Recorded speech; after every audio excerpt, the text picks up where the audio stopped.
Bundy Bear's shed. Well, what a week. She's been a cracker. Last week I showed you the forklift, how we broke that and chook shit welded it up. Well, we decided to fix it properly, so there's a little bit coming up on that. But look, the weather report for Australia at the moment, man oh man. West Australia is getting a heat wave coming across, and look, they're low 40s, 41, 42, 43 degrees C. Well,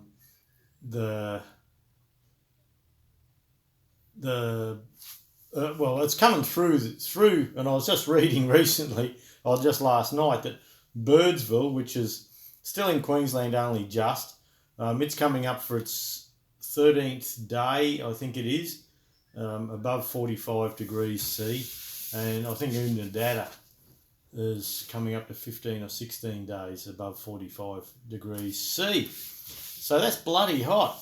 And in Bundaberg here, we're near the ocean, so we cop a little bit easier than everyone else. And, well, not everyone else, but up the coast here, look, we're 31, 32, 33 in there the last couple of days. Last night was a bit hot though. The weather only got down to, at 11 o'clock last night I had a look, and I thought, oh gee, bloody warm, and it was 24 degrees at 10:30, 11 in there somewhere. And they reckon, you know, in your app thing it says, oh, feels like 26. Well, it did. And then this morning at 4:30 when we hopped up, it was still 22 degrees. So there's not a lot of relief. I've been up the shed filming this weekend. I've spent a lot of time up there, and it's been quite warm. It's about 11 a.m. on Monday morning here now, and I've been up the shed filming, stripping the gearbox on the 135 this morning, and we've done quite a lot of videoing, which is good. You know, I wanted to get a little catalogue ahead, but I'll probably put it all out there anyway. And it's been good fun. But I've had in my little shipping container here, I've had the aircon on. I've just turned it off for the stew here, but there was just a little, up this end, there was a little drone in the background. So I'm taking one for the team, fellas.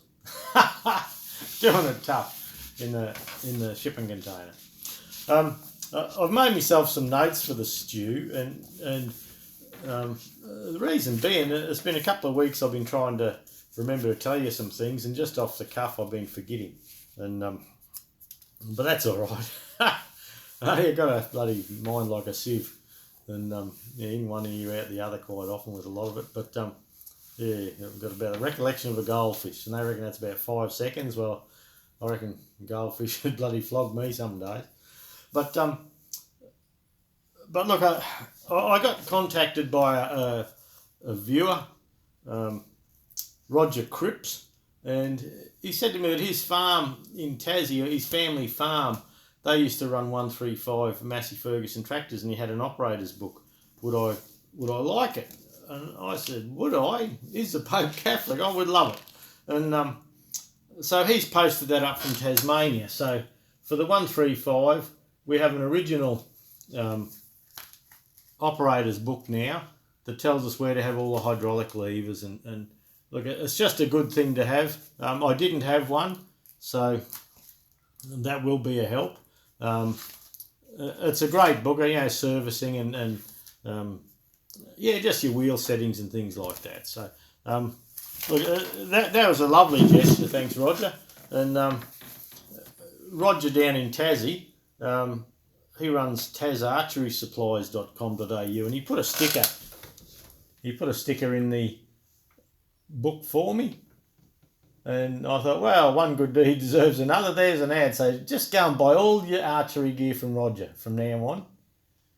Just do it. Yeah.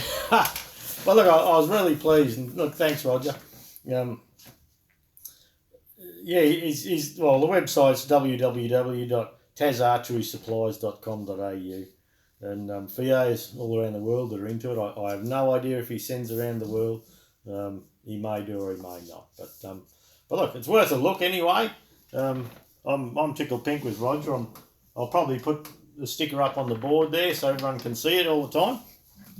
And while we're talking about books and things, back at our little tractor show we had in town here at the Diggers Sports Ground, late last year it was now, probably October, early October maybe. Anyway, an old gent come up and saw me and he said, "Oh, whose was the golden grey tractor there?" And I said, "Oh, that's mine." And we went and had a chat and he said, "Would you like an operator's book for it?" And I said, "I'd love one." I said, "What would you like for it?" And he said, "No, nothing." He said, "I like your tractor and you just have it." So he gave it to me. So anyway, I thanked him and he gave me a little PDO ratchet clutch to sell for him. But look, I haven't been able to sell it. So he came into the shop the other day and he said, "You recognise me?" And I looked at him and, you know him, but you can't put a name. And I said, "Yep, I do." And he says, "How'd you go with me PDO clutch, me overrun?" I said, "Look, I said, no one is really looking for it because it's a bit stuck, a bit sticky." So, and he says, "Oh, not to worry." He says, "You probably haven't sold it." He said, "I might take that back off you." But he said, "Does you know anyone wants a Massey Ferguson 135 workshop manual?" And I said, "Yeah, me." And he says, "What would it be worth?" And I said, "Well, is it a genuine Massey Ferguson one?" He says, "Yeah." And I said, $50. Straight out of, it's got to be worth $50 second hand. And he said, "Oh, look, $50, it's yours." He says, "Come out to the car and I'll show you." And off we went, wandered out to the car park for a yarn, and well, here it is. The factory workshop book. He crossed out some bits and pieces up there, I don't know why. It's got Burnett Land and Machinery's phone number, which was a dealer in the area. And we have a full paper copy now of the workshop manual. And that's a good thing too. I do have a copy of the same book on computer, and having a PDF file of a workshop manual is a great thing. And you've got big fold-out pages of the 6-speed box. Well, that's the 8-speed, sorry. But it has a 6-speed section, and having it on PDF file on the computers is a good thing. I can print out 2 or 3 pages at work and take them up the back and get them all filthy, and it doesn't matter. But the 135, 148, to have a workshop manual, it's just a great thing for me. I love books. Old tractor books.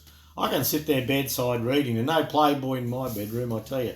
I can read about how to set hydraulics up on a Massey, or the story of a John Deere, or workshop manuals with flow diagrams and things like that. I like reading it. Not very romantic, I suppose, or anything like that. But look, I just enjoy tractor books, workshop books, how-to books, and all that sort of thing. So I was pleased. I was pleased with Roger thinking of me and being kind enough to send me a book, and I was pleased that the old fella came in and sold me a workshop manual for it. So that's a great thing. There's different publications of them, and this is the Australian one. On the front of the operator's book, it actually says, "This publication was printed for use in the country where the machine was manufactured. If it's distributed in Australia for the sole purposes of helping you obtain maximum benefit from your machine. Any warranty or guarantee contained in this publication does not apply in Australia." So blood out your bum. Yeah. So there you go. That was a good part of the week for me. On the on my website, I'm getting I use a lot of this on my channel, and it's Bearco R51, and people have been messaging me, where do you get it, what's it do, and all that sort of thing. So I've spent some time this week gone, and there's a bit of a diagram on the back there. Surface must be cleaned, degreased with solvent, apply to a surface. But yeah, this is good for up to 15th hour or something like that. But what I've done, on the queenslandtractorspares.com.au website, I've put in a bit of work this week, and I've got all that stuff up there.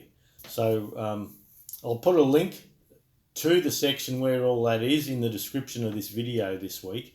And for anyone in Australia that'd like to buy a few bits and pieces, how it works, you look at the product and you can choose 1, 2, 6, 10, whatever.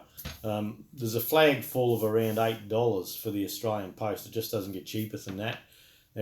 But as you add things to the cart, often the cart changes, or the freight quote changes very little. Now, if you want 2 or 3 or 4 or something like that, you can chuck them all in the cart, or a mix of whatever you like, and go to view, then place it in your cart. And you're under no obligation to buy at that point. And this is for any tractor parts you see on our website. I've been doing a lot of work on the website, and it's getting better and better. There's still a lot of bad, not bad areas, but areas that it needs a lot of work on.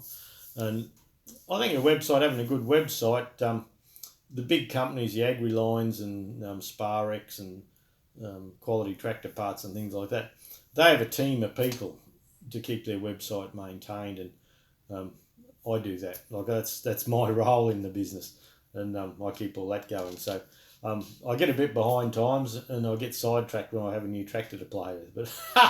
But anyway, look, whatever you like, you can bring it across into your cart, and then down the bottom there's a little square that says postcode. If you pop your postcode in there, that will tell you the freight. So you get the purchase price plus the freight before you commit to buy. You can dump that cart and hop out at any time. So if you're interested, go for it. We take PayPal, direct deposit, send a check in the mail, ring us up with your credit card or whatever you like. But for those in America, I'll put a link to Bearco. Now, Bearco is an Australian company. Alan Bear and his dad started it, and they are in America now. I was just talking to the rep the other day. He's just come back from the States, and they're trying to get a foothold in the aftermarket tractor business in America. And I will put a link to the Bearco America site in the description of this video. So those in America, they can hop onto bearco.com.us, or it might be just .com over there, and they can look it up and see if there's a supplier near them with it. I find with that there, I think that sells for $17.50. Oh, retails for $16.20. So, yeah, retails for $16.20 plus post, and that's for this fella here. They do have, this stuff doesn't go off. Now, they do have a big cartridge of it for a corking gun, and that's the way I'm going to be going up my shed. I have a lot of work coming up, so I'm just going to use that and just click and away you go and back it off and you're finished. So if you want to find them, apart from the link down the bottom here, there's 2 ways. One, you can go to our home page, go to general categories, which is in the centre of the page. In the centre column there's workshop consumables. Go there and this will start to come up for you. The other way is just up in the top of the website. There's an R51. Oh, there's a search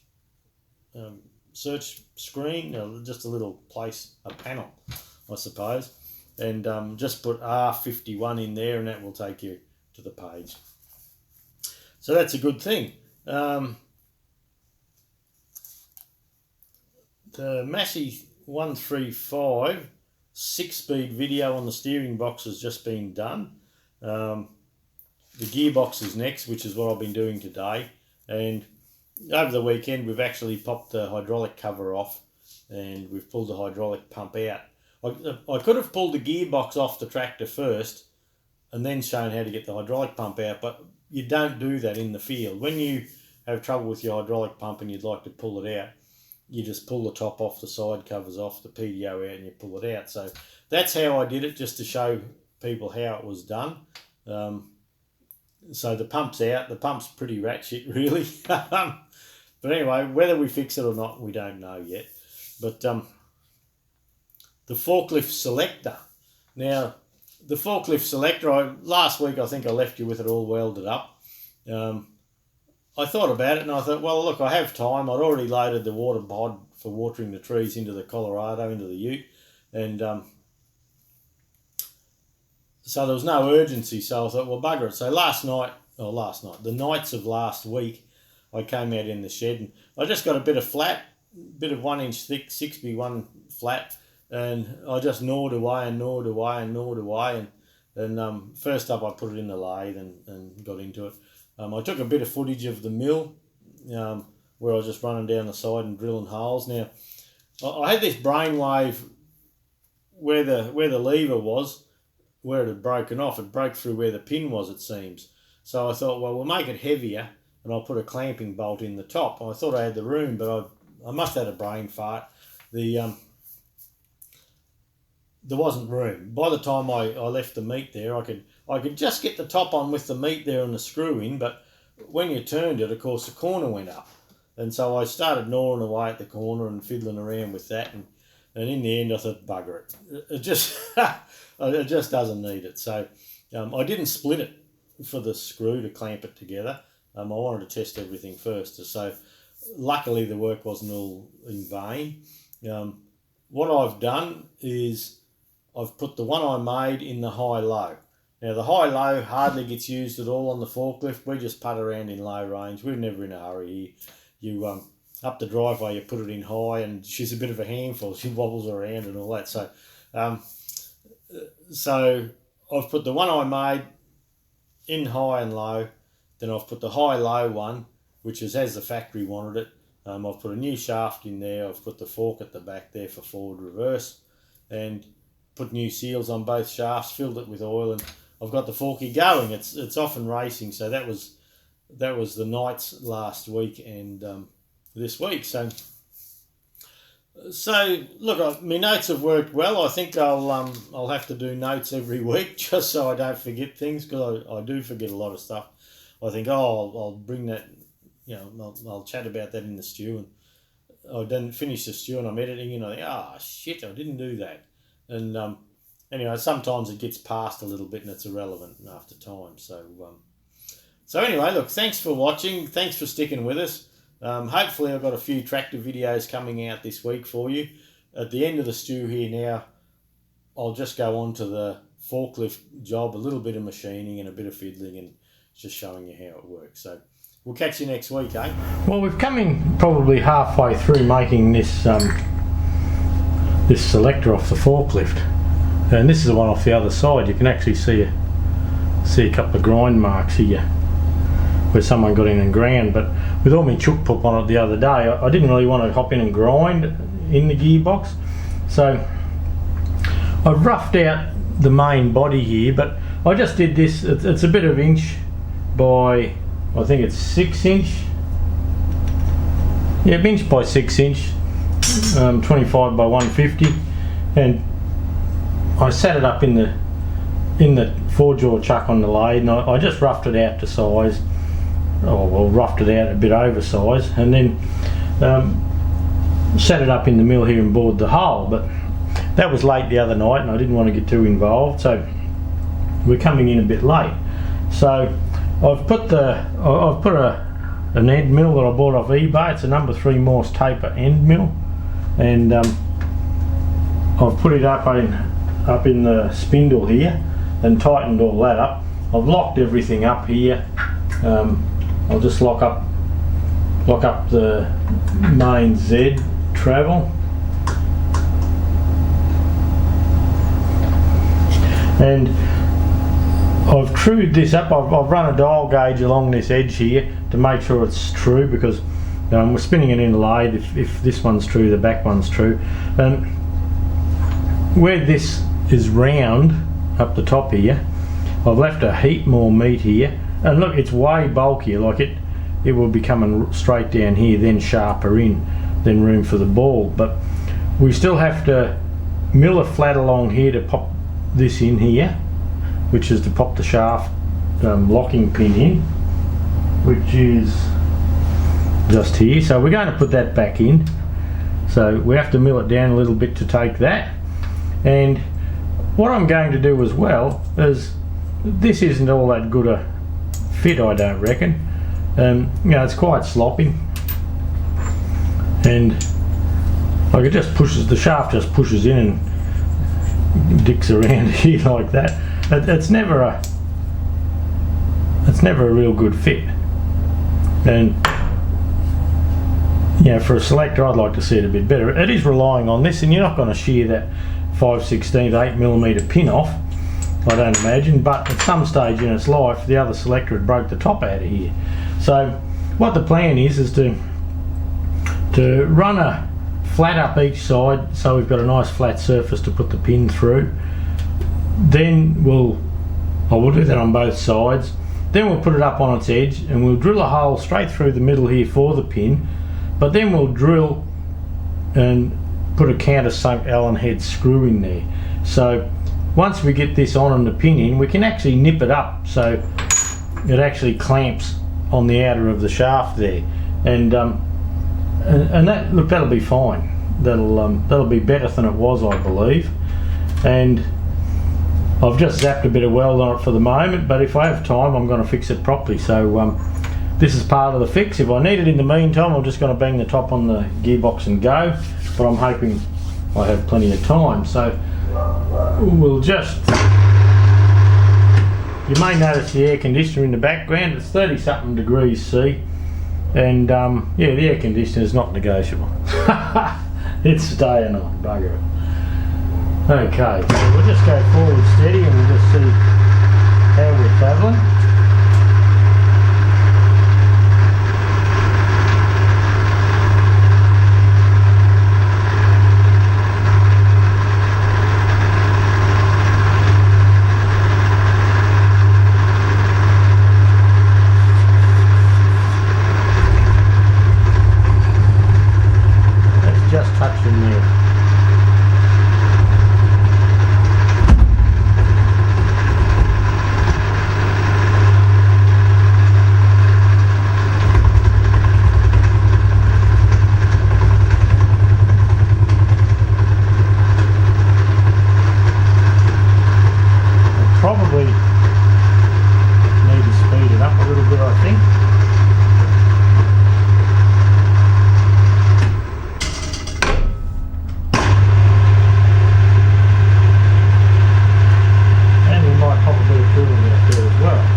Slow feed and see how we go. I see the clamps in the way a bit here, but this other side will come better.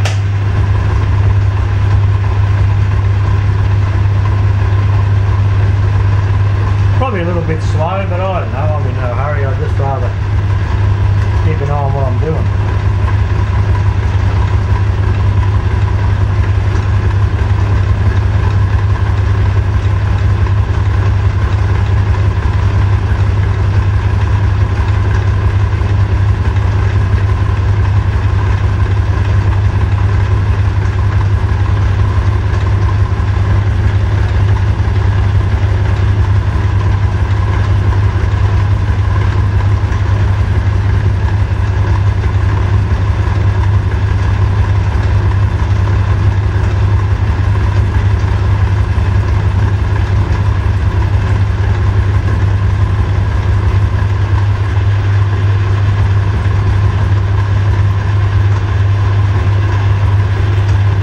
Slowed it up, we're just coming to the shoulder on the other side.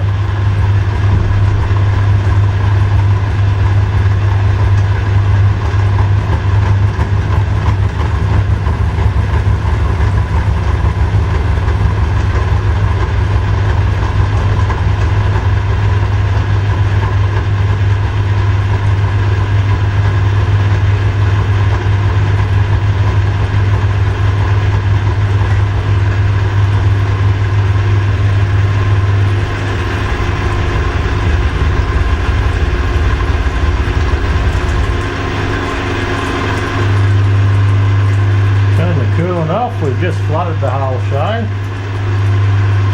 God, it's hard to get good help, isn't it?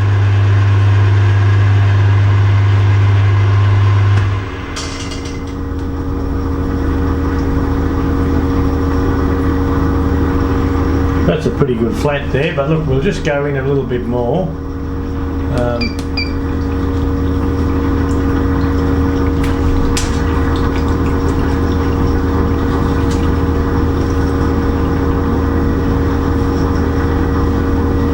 I'll put it on kilometres, no, miles an hour.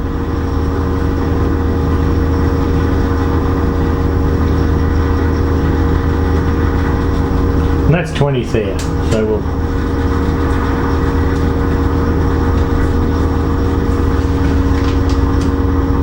just eyeballing it there, it looks good.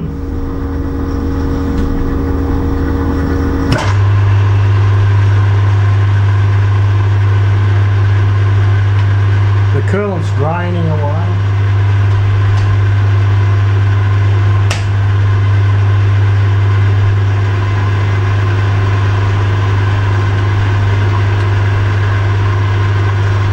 The coolant hose is a bit small really. I'll have to get a better.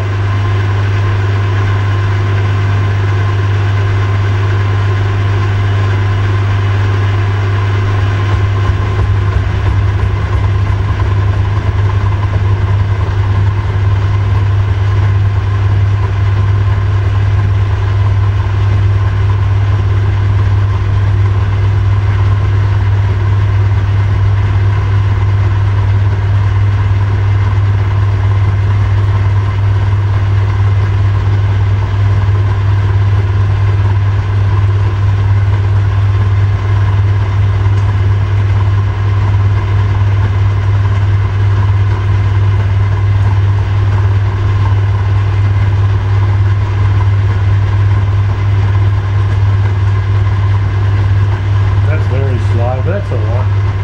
Not in a hurry.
Okay, that's quite a good flat there. And look, it's plenty good enough for what we want to do.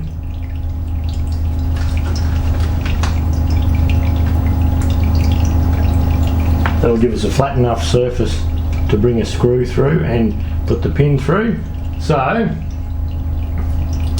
we need to come up and come across the other side. The other side here, we sort of nearly got a climb mill, I think, which we're not real fussed about, but anyway, we'll just have a bit of a look and see if we might be able to feed in then go across, which would be a better idea, I believe.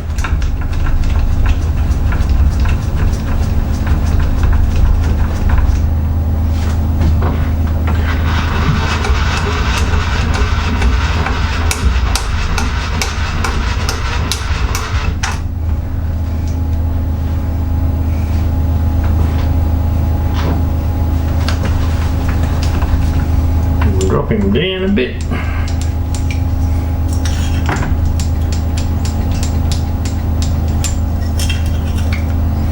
Bring him down till I know it touches the ruler, so we're getting full depth. Lock the top up.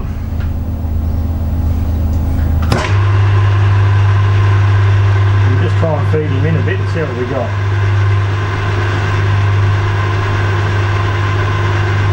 This is by hand.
Okay, now we only need the two flats to be as wide as that there.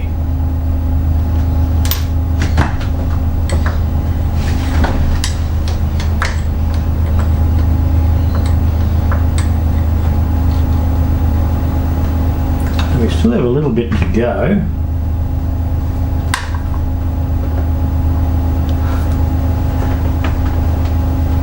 We'll do another run on this side here.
Okay, we've got a flat side down each side, so that's good enough. I'm looking to leave that as fat as I can to give it more meat through here. That's where it broke, because there's no top there where they welded it, so I believe the top broke off, and over the years it's just got worse and worse and crystallised with all the heat.